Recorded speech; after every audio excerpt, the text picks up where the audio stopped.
Social media, a new frontier. These are the voyages of Chat of Champions.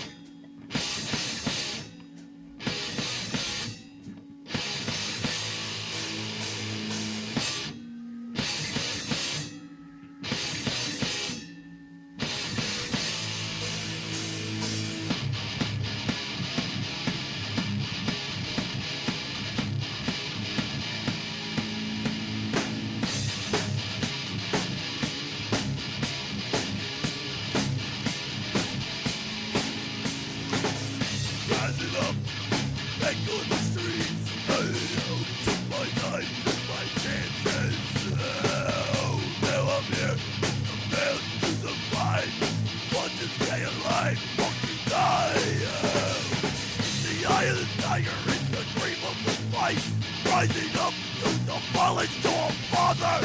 Fuck you, just a man that is will to survive. I kill you, you evil shit, die. Fuck you, die. You drink my goddamn piss.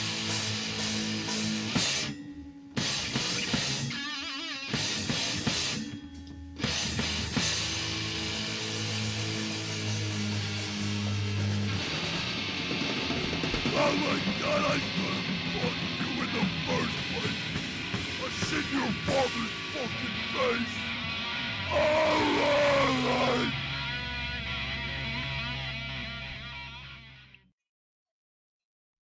And remember, fellow podcast listeners, with a great podcast comes great responsibility.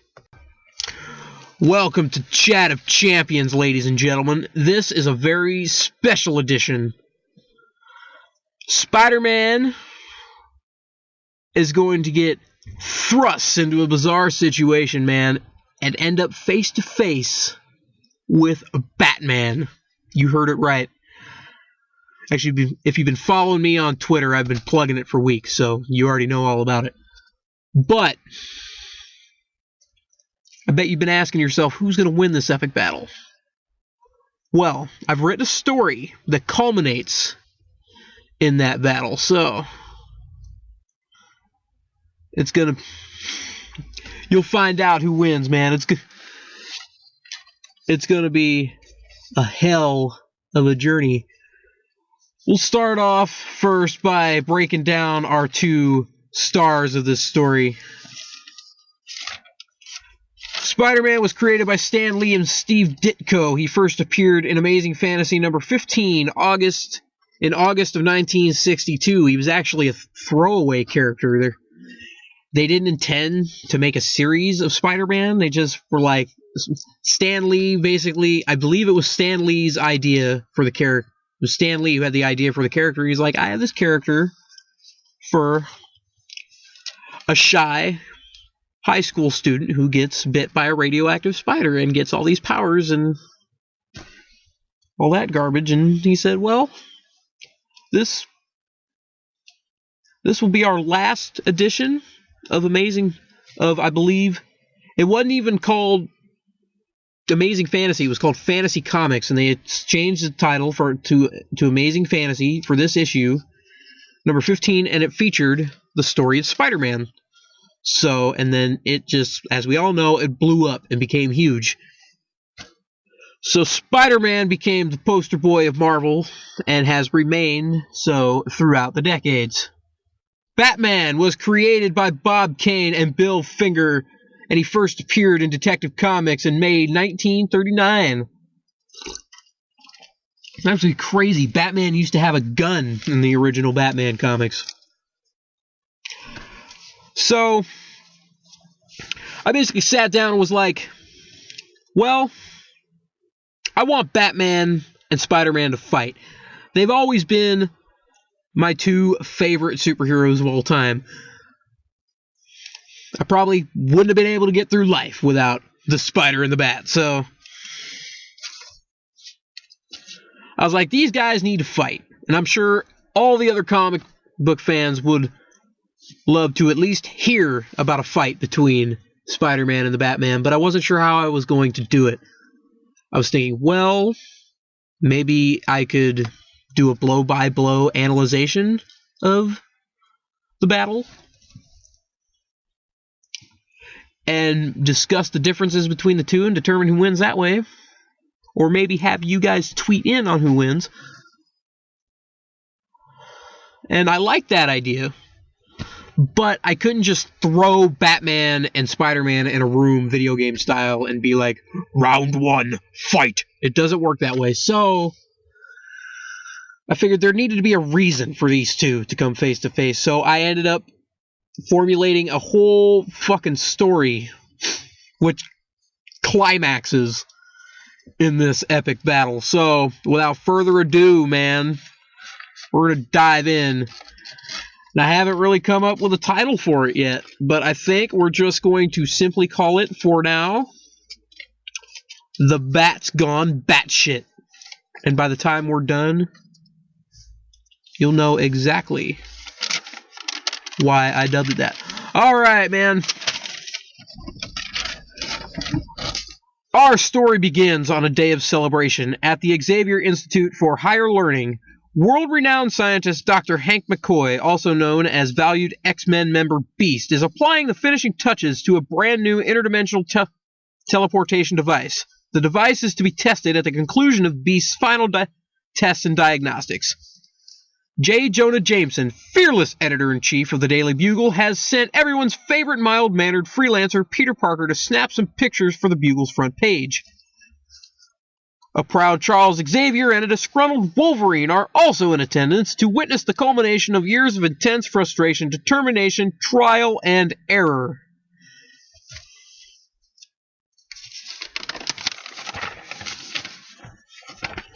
Damn it, Charles! Why the hell do I have to be here? You couldn't fill a thimble with how much I care about this shit. Calm yourself, Logan.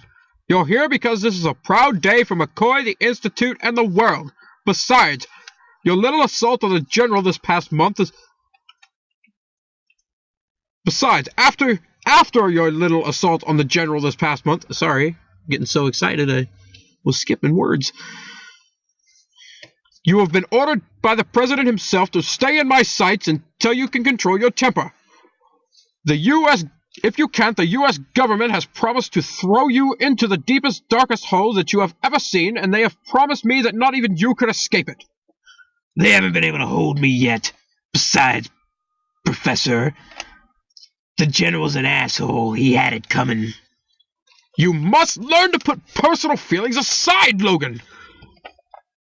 Or else you will be no good to anyone, including yourself.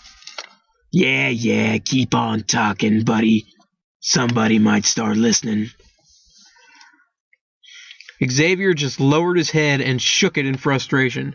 Meanwhile, Beast and Peter are hovering over the device like a couple of giddy school children. McCoy is punching in a series of numbers and passwords to the teleporter's mainframe while Parker gazes in awe at the machine, snapping a picture every now and again. I just have a few more adjustments to make before I initiate the first test. As soon as I input these last 4 encryption codes, we should be ready to go. Strange. I only seem to have 3. I must have misplaced one. Where is that blasted thing? Pardon me a moment, Peter. Back in a jiffy. No problem, Dr. McCoy. Before you go, though, where's the switch that powers this bad boy? I need to get a pic for old JJ. Oh, well, I guess I can trust you. It's right here, the green lever. Much obliged, Doctor. As Peter started taking pictures with a ton of technological-fueled excitement, a still fuming and now eavesdropping Wolverine decided to take it upon himself to speed up Beast's process. Unfortunately, he couldn't do a thing with Professor X eyeballing him constantly.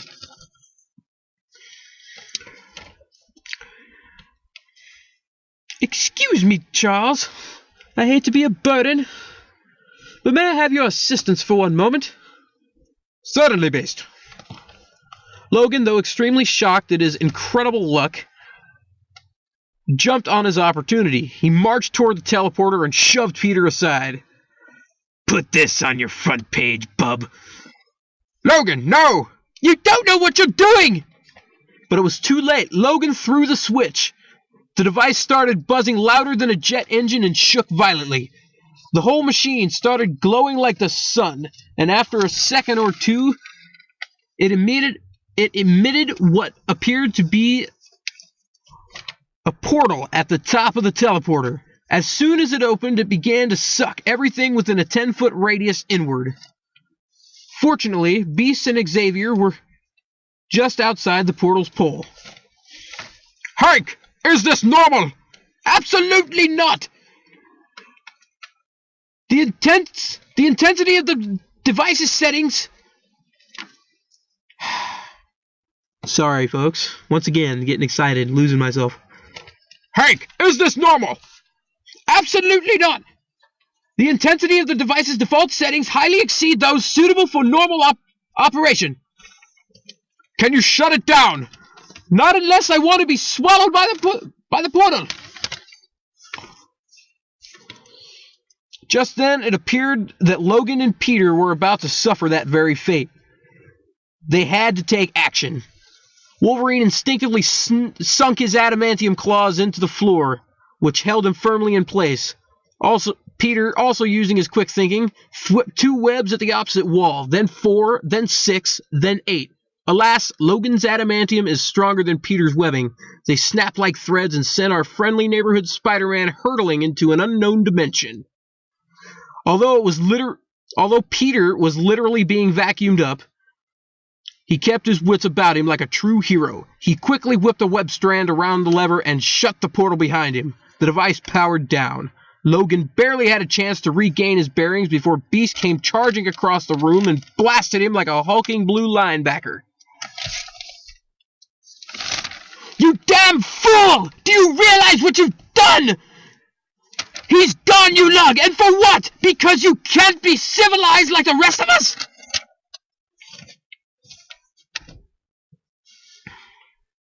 Enough, Beast! Get off him at once! You better listen to him, Furball, before I decide to defend myself. Both of you stop this nonsense. Now is not the time to be blaming or threatening one another. Now, Hank, where did the device send him? I couldn't say. I didn't have a chance to select the proper destination. The possibilities are endless. Very well. Give me a moment. I will attempt to lock on to his consciousness. There's no use, Charles. At the level the teleporter was set, it has converted Peter into pure energy, and he will remain so until he reaches his destination. You won't be able to contact him through telepathy until he comes out on the other side. That is, if he even comes out at all. How long? Hours, days, weeks. It all depends on how far the portal takes him. Is there anything we can do? I'm sorry, Professor, but no. Nothing except wait. And maybe pray. Meanwhile, in Gotham City... I love that guy. It's a frigid night in Gotham. The air is crisp. The shroud of darkness that blankets the city is blacker than the hearts of the villains that terrorize its streets. We meet up with billionaire Bruce Wayne, who is basking in the moonlight on the balcony of his humble abode, Wayne Manor, in deep thought, the Bat-hound at his feet. Wayne's butler and closest confidant, Alfred Pennyworth, is delivering him his evening tea when the bat signal lights up the night sky. Here's your tea, Master Wayne. Though it looks as if it's going to have to wait, doesn't it? You might as well hand me that tea, Alfred. Gotham is going to have to live without its dark protector again tonight, I'm afraid.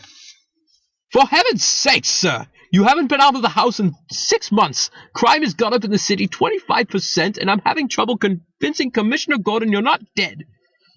I wish I was dead, Alfred. Oh. Now you're just being a child. I can't help it. I miss him so much. Huh? Are you listening to yourself, Bruce? You're the Batman, yet you sit and weep over another grown man.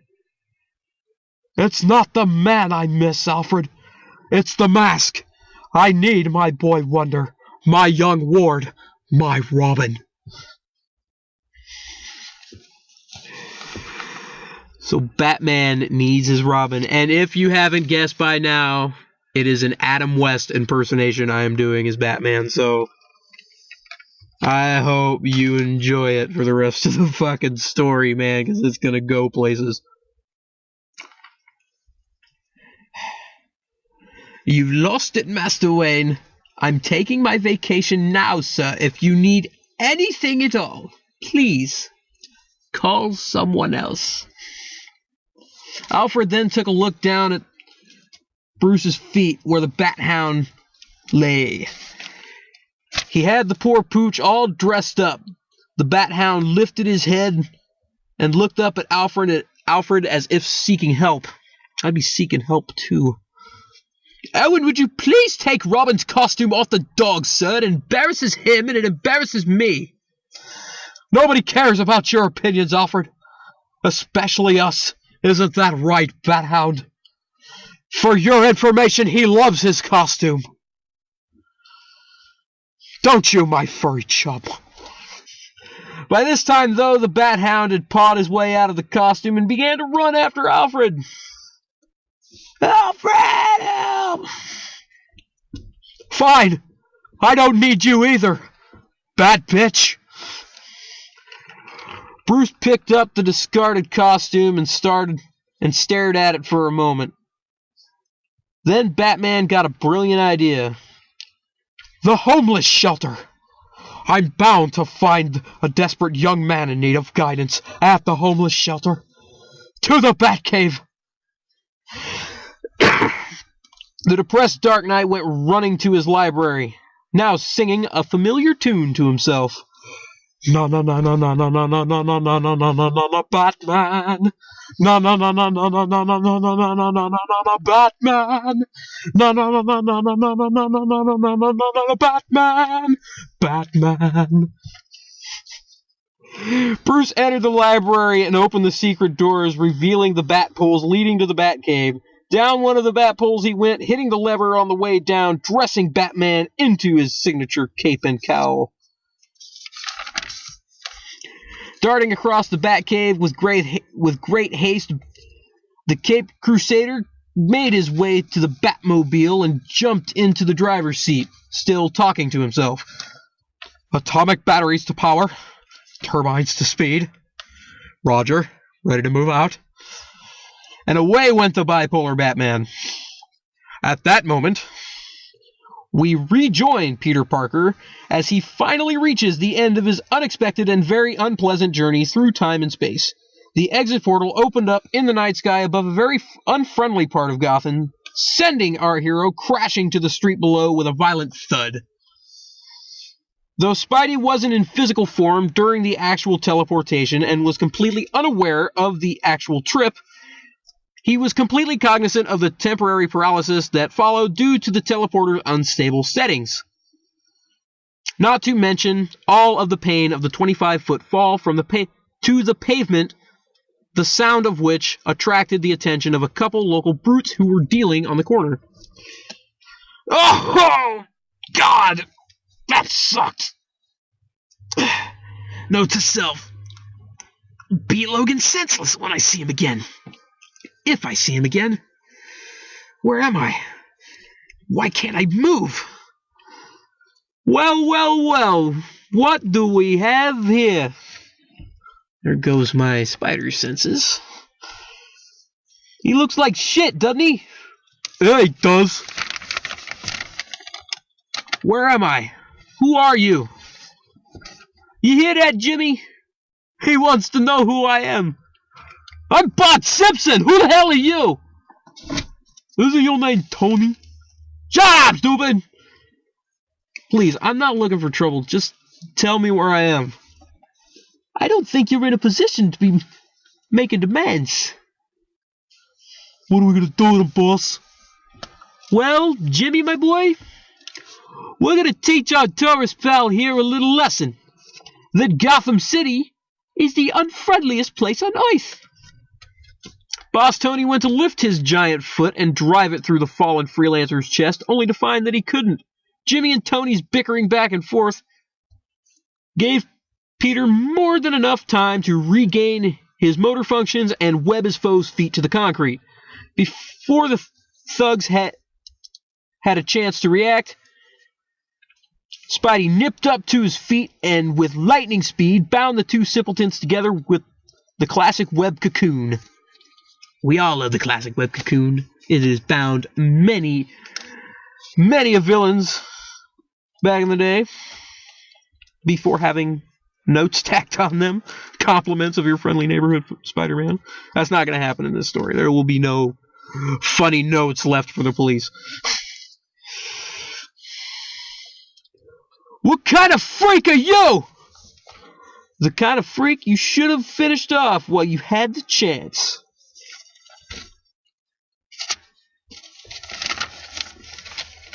With that, he grabbed up the tightly packaged perps and scaled a nearby streetlight and hung them like Christmas tree ornaments. You gonna pay for this freak show? Something tells me I already am. Peter then reached into his back pocket and pulled out the spider mask. Here goes nothing, he said, sliding it over his face. Spidey then swung off into the night. You sure taught him a lesson, boss. When we get down, Jimmy, I'm gonna hurt you bad. I swear to God, I'm gonna hurt you bad.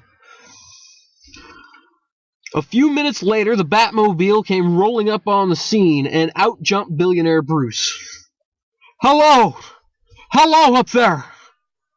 Look, boss, it's Batman. I'm not blind, I see Batman, you schnook. Hey! Hey, Batman! Cut us down, would you? What in the world are you doing up there, citizens?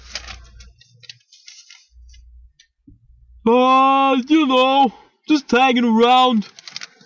Would you stuff it? Some freaking kid in a mask did this to us. He shot ropes or whatever this garbage is out of his wrists and swung that way with it. Upon hearing this information, Batman's detective skills went to work.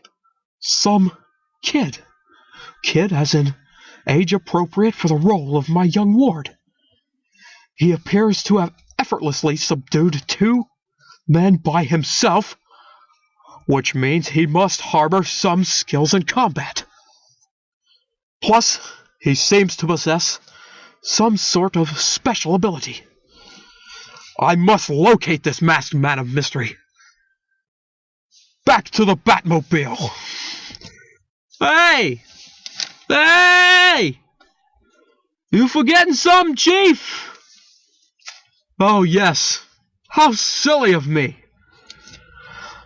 Batman pulled a batarang out of his utility belt and frisbee whipped it behind him, severing the web suspending the 2 thugs, sending them plummeting to the street, feet first, breaking their legs. The crazed crusader nodded, satisfied with his work. He then jumped back into the Batmobile and once again was off, leaving Tony and Jimmy a crippled mess. Wow. Even I'm amazed that Batman did that, and I wrote it. Meanwhile, old Webhead didn't go far. He sat perched upon a rooftop 6 blocks away, surveying the unfamiliar city while racking his brain for a solution to this bizarre situation. Well, Spidey, what a fine mess this turned out to be. It sure would be nice to be able to swing over to Dr. Connor's lab right now, or any of the other places I would go to for help back home. As far as this dismal, dark Gotham place goes, I don't even know where to start. Just then, the Batmobile went racing past with all of its eye-catching glory. It's a very distinctive vehicle. We can't miss that thing. Well, sap my intelligence and call me Venom. If the driver of that monstrosity can't at least point me in the right direction, I might as well give up now. I'll stick a spider tracer to it and do a little recon.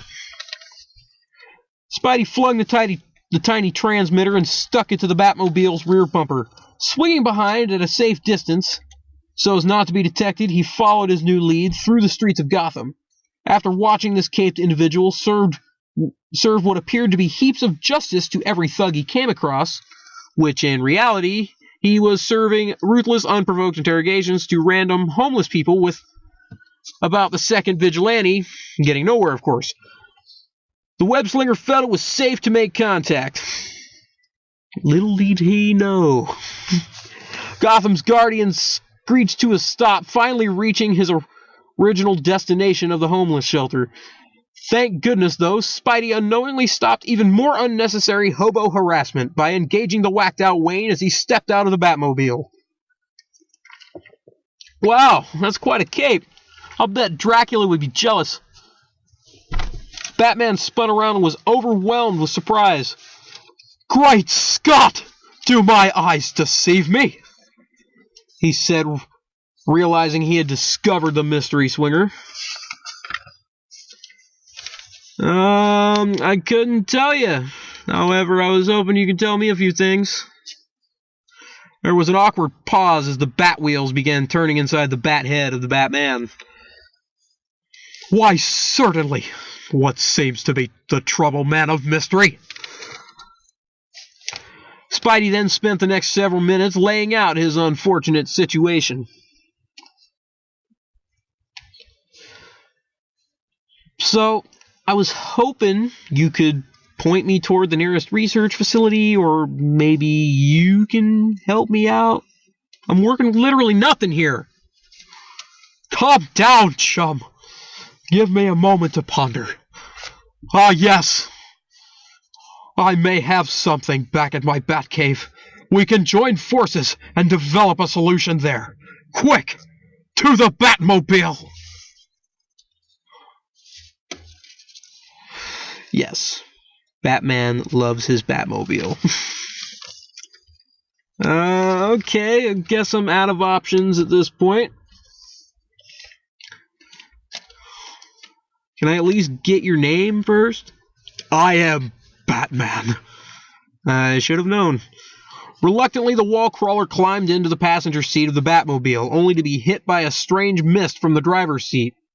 Before he knew what happened, our friendly neighborhood Spider-Man was out like a light. So what the fuck? Spider-Man thought he was going to get some help. He jumps into the fucking Batman's rig and gets hit in the face with the mist. And for true Bat fans, you know what that mist was, and don't worry, it'll all be explained. But you're gonna have to wait about 5 minutes because we gotta fucking take 5 for our little fucking tune break, man. We always have a tune break here on Chat of Champions. And this tune, I figured, was so fucking appropriate. Weird Al Yankovic's Ode to a Superhero. Yes, I used Weird Al Yankovic and appropriate in the same thought. Imagine that. I don't think anybody ever thought it could be done. Well, I just did it. So, sit back and enjoy Weird Al Yankovic's Ode to a Superhero. I'll be right back with the conclusion of our Bat story.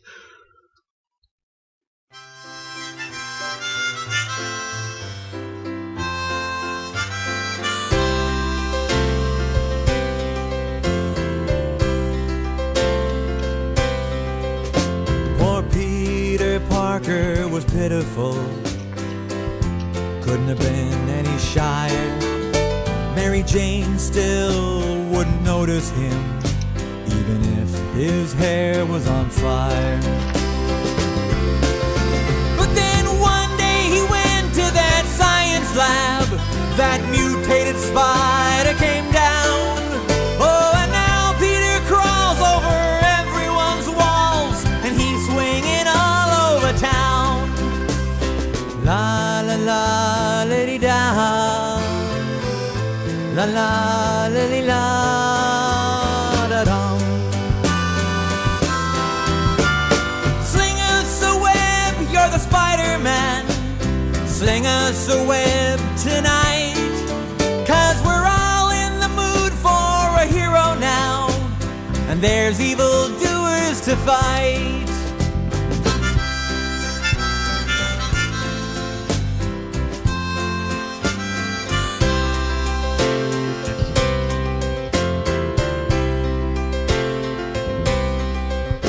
Now Harry the rich kid's a friend of his who horns in on Mary Jane. But to his great surprise, it seems she prefers guys who can kiss upside down in the rain. With great power comes great responsibility.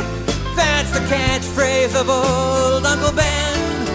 If you missed it, don't worry, they'll say the line again and again and again. Oh, la la la diddy da, la la diddy da da da. Now Norman's a billionaire scientist who never had time for his son. But then something went screwy, and before you knew, he was trying to kill everyone. And he's riding around on that glider thing, and he's throwing that weird pumpkin bomb. Yes, he's wearing that dumb Power Rangers mask, but he's scarier without it on.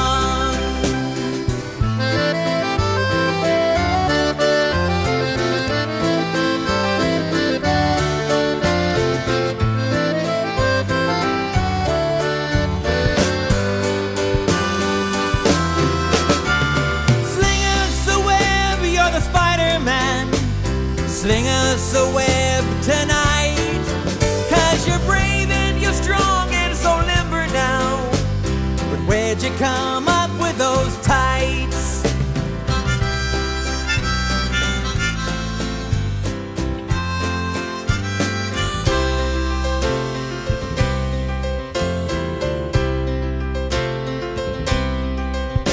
It's a pretty sad day at the funeral. Norman Osborn has bitten the dust, and I heard Harry said he wants Spider-Man dead. Ah, but his buddy Pete he can trust. Oh, and MJ is all hot for Peter now. Ah, but Peter he just shuts her down. Mary Jane, don't you cry, you can give it a try again when the sequel comes round. Oh, la la la diddy da, la la diddy da da dum. Sling us a web, you're the Spider-Man. Sling us a web tonight, 'cause we all sure could use us a hero now. We think that you'll do all right.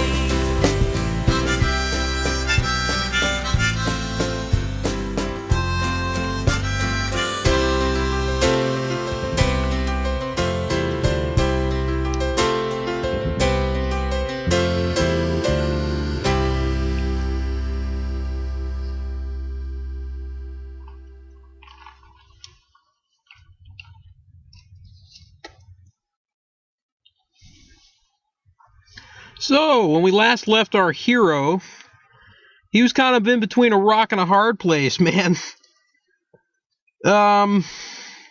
He had just gotten into the Batmobile, and Batman had unfortunately sprayed him in the face and knocked him out cold. So, we rejoin our story.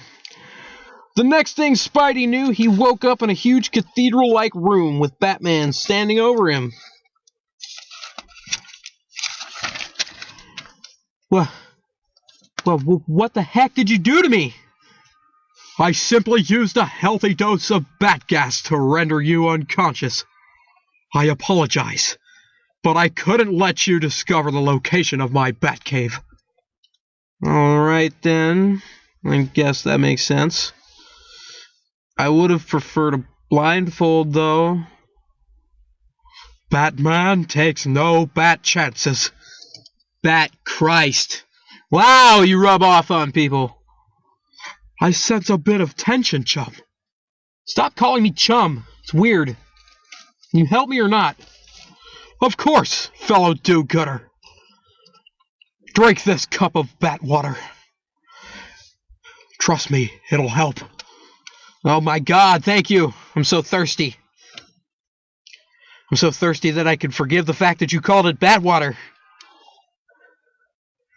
You're welcome. I assumed that it would be of use, being that dehydration is the primary side effect of bat gas. Finally, you're worth something, said our hero, taking a big gulp. Speaking of big gulps, I'm going to take a big gulp.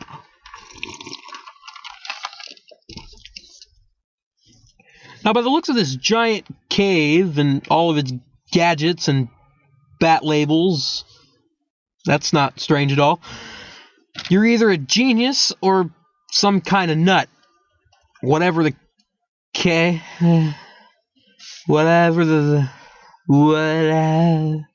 Spidey began having trouble forming words as he suddenly became dizzy. He looked down at the cup of bat water and dropped it.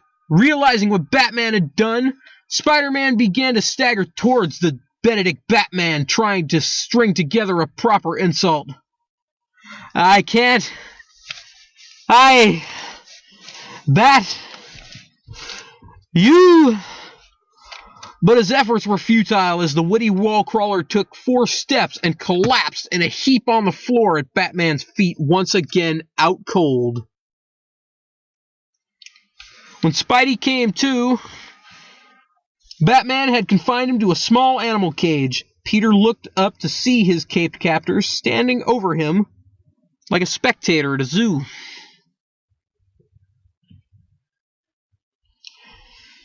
Huh? You're a real piece of work, you know that?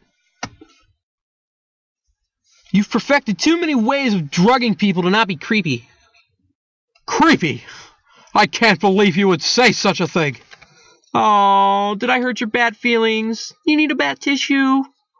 Crack all the jokes you want, my comedic friend. They will do you no good.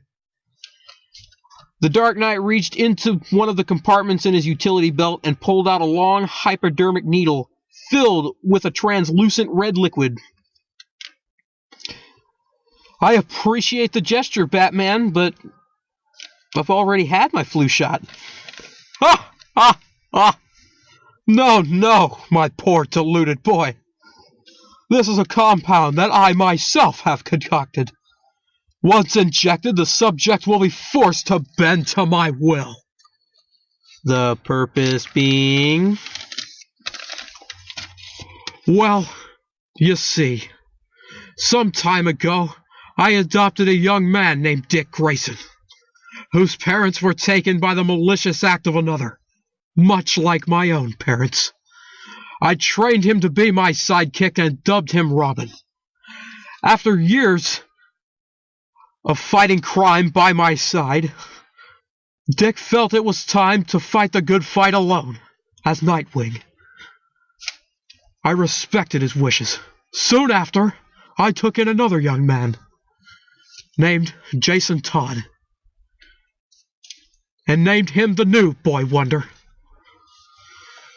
But one day, in the line of duty, Jason was brutally battered by my arch nemesis, the Joker.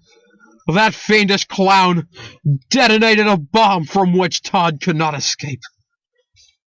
I tried to go it alone after that, but the fact of the matter remains, a Batman is nothing without his Robin. This is where you come in, my friend. Once I had seen the way you had left those 2 miscreants bound in the street, I knew that you were the ideal candidate for my new young ward. To think, I searched Gotham high and low, and you found me. Fate works in mysterious ways, doesn't it? Are you done? Because I'm done listening to you.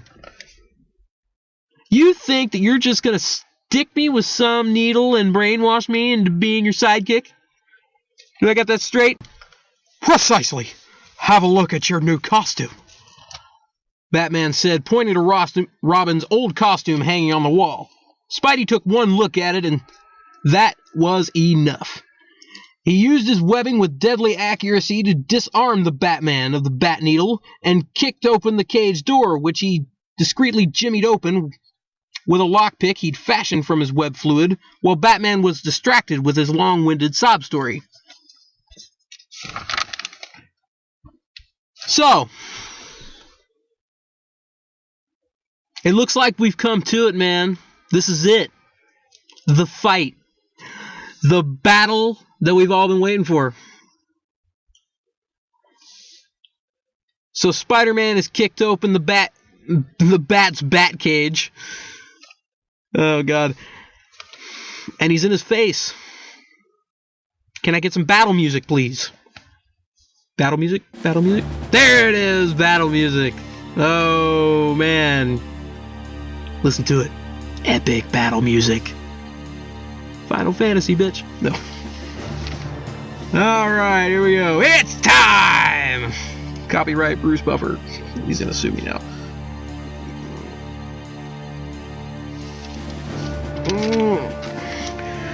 Alright, Spider-Man charged the Bat Fiend with a flurry of vicious punches, but thanks to Bruce's martial arts training, he blocked each blow with ease.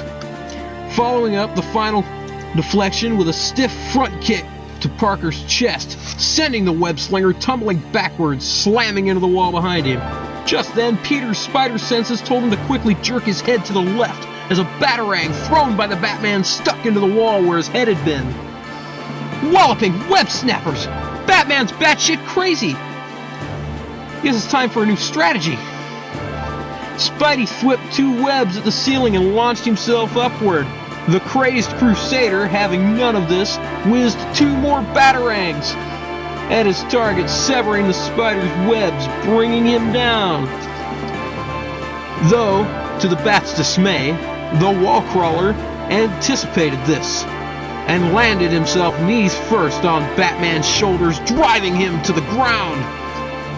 Rolling through to his feet, Spidey spun around and connected with a brutal leg sweep upside Wayne's cowled cranium, rolling him across the floor.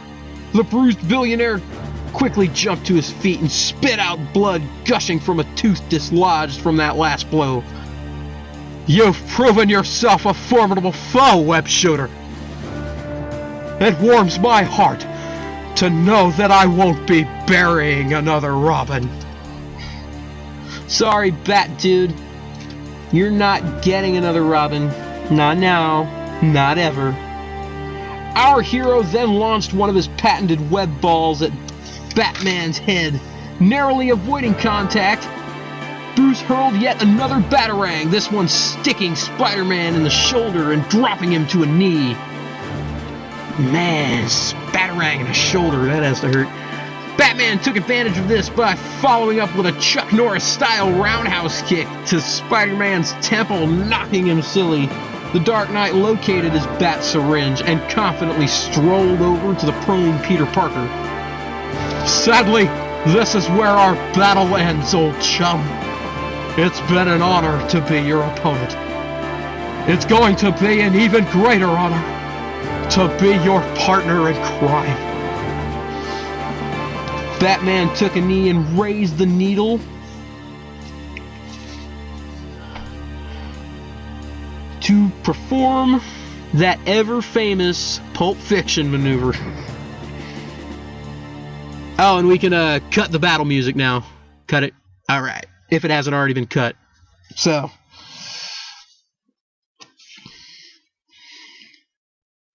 Just then, a portal opened above Batman's head. From it emerged reinforcements in the form of Beast and Wolverine. Logan landed directly behind Batman and crossed the adamantium underneath his chin. Lose the needle, bub, or lose your head.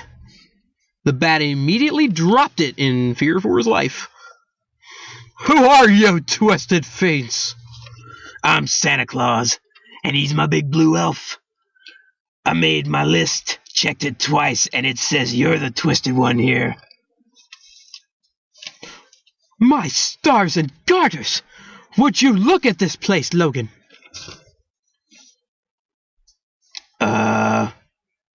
Busy at the moment. But the beakers, the test tubes! I'm blinded by science! No, just added that part. Why don't you make your furry ass useful and wake Peter up? As Wolverine held Bruce hostage, Beast shook Spidey awake. Huh? Huh? What? Oh, Dr. McCoy. Logan. How'd you find me? No time for explanations. We need to get you back to the Institute. You need medical attention. That sounds like a great idea. Beast went to initiate a device on his belt which would open the portal home when Peter stopped him. Wait! Let me take care of my problem first. Spidey walked over to the still pretty helpless Batman, picked up his bat syringe, and waved it in front of Batman's face. What on earth are you going to do? What I believe needs to be done. As he flipped it into stabbing position. You wouldn't! I have to. Spider-Man lifted the needle and plunged it in between Logan's claws and into Batman's neck. Good Lord, Peter! Damn, Pete. Letting loose a little bit. I like it. Bruce let out a small groan, but that was it. Then his eyes glazed over, and he was almost zombie-like. Peter quickly grabbed his head with both hands and manually focused Batman's eyes on his own. Batman! Batman! Here's what you need to do. You need to protect this city, just like I need to go back and protect my own. Gotham needs you, Batman. There's a hero out there named Nightwing, who you trained, by the way. He can't keep crime in check on his own. He needs an ally on the streets he can turn to when the job gets too much for one man to handle. Be that ally, Batman. Be the Batman you were meant to be. He never mentioned Jason Todd or his death. The Batman I was meant to be, Bruce said, half coherent. Let him go, Logan. I don't think he's a threat anymore. Wolverine relinquished his grip. Get us out of here, Doctor. Consider it done. McCoy pressed the button on his belt, opening the return portal. Spider-Man and the two X-Men departed, leaving the Batman still in a daze. Later, back at the Xavier Institute. Oh, God. I believe that was the old Justice League announcer or some shit. Super Friends, that's what it was. Meanwhile, at the Legion of Doom. Oh, God. Later, back at the Xavier Institute. Beast patches Peter's batarang wound while Xavier listens to the story of Spidey's unusual experience. Well, it sounds like you had your work cut out for you, my boy. To say the least. Who knows?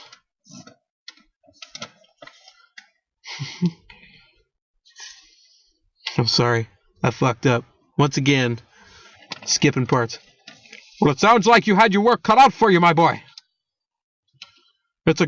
And thank goodness Peter and Fuck. Good thing Logan and Beast showed up when they did. To say the least. Or who knows? I could be running around as Webby the Wonder Boy by now. One thing, though. When I was spit out into Gotham, I couldn't move for a minute or two. That didn't happen to you guys? No. No, of course not. It's simple, really. Once the device was configured properly, a person could pass through safely without losing motor function. Unfortunately, Logan made that impossible when you went through. Yeah, I think the lughead redeemed himself, though. Agreed. He's a royal pain, but he always seems to come through in the end. Where in the world did Logan run off to, anyway? He's on a beer run, Charles. Ah, I see. You know, I'm still curious about that Batman fellow. You mentioned that you gave him a pep talk as soon as you gave him the drugs to try to get him to return to his former self? That's right, Professor. Huh, I wonder what became of him. I hope he became the hero he seemed to once be, Professor. I really do. Meanwhile, back at Wayne Manor, we find Bruce Wayne back on his balcony. He stares off into the night sky, still in a trance. Suddenly, the bat signal hits the clouds. It was like a switch flipped in Batman's brain. He snapped back into reality and leapt out of his chair with authority. I haven't a moment to lose, he said proudly. Then Gotham's protector was off to rid the city of crime like he never missed a beat. And that's it, my friends. So, Batman gets his respect back at the end. What the hell made me sit down and do this story? Well, I did it out of respect, basically. Respect for the men who created these comic books, these characters, for the men who played these characters, speaking of Adam West, and the many others who have portrayed Batman, and of course, those who have portrayed Spider-Man. This has been a flat-out comic tribute. I've always wanted to hear a story of Spider-Man and Batman battling. Well, I decided to create one, and I really hope that everyone out there enjoyed it. So, and before I head off, man, I'd like to list another couple thank yous to Ralph Garman for doing such a phenomenal Adam West impression on his podcast that he does with Mr. Kevin Smith, Hollywood Babylon. Ralph Garman does an amazing Adam West impression, along with impressions of many other celebrities, and that pretty much inspired me to record an Adam West impression. And thank you to Kevin Smith, without whom I wouldn't have even thought it would be feasible to create a podcast like this. So I really appreciate this motivation, Kev. And before we head off, and before I pop off, man, I just want to extend some get well wishes to Mr. Jerry the King Lawler, a wrestling legend who this past Monday night on Raw had a heart attack at the announce table mid-match. He collapsed and fell out of the ground, or fell out of his chair onto the floor. It was totally not an angle, totally not part of the show. It was a real serious situation. The King had a heart attack, and he went in the following day for surgery, had stents put in his heart. He is now doing much better. He is in very good spirits. He's getting better every day, so get well, King. We hope to see you on Monday Night Raw very soon. Fucking long live the King, man. So, I think that's just about gonna do it. That's just about gonna do it, fellow podcast listeners, for this edition of Chat of Champions. Come back, man, next time and join me. Who knows what you'll get next, man? Could be a fucking movie breakdown. Could be another comic cast like this. Maybe another wrestling podcast like I've done in the past. Who knows, man? We'll cross that bridge when we get there.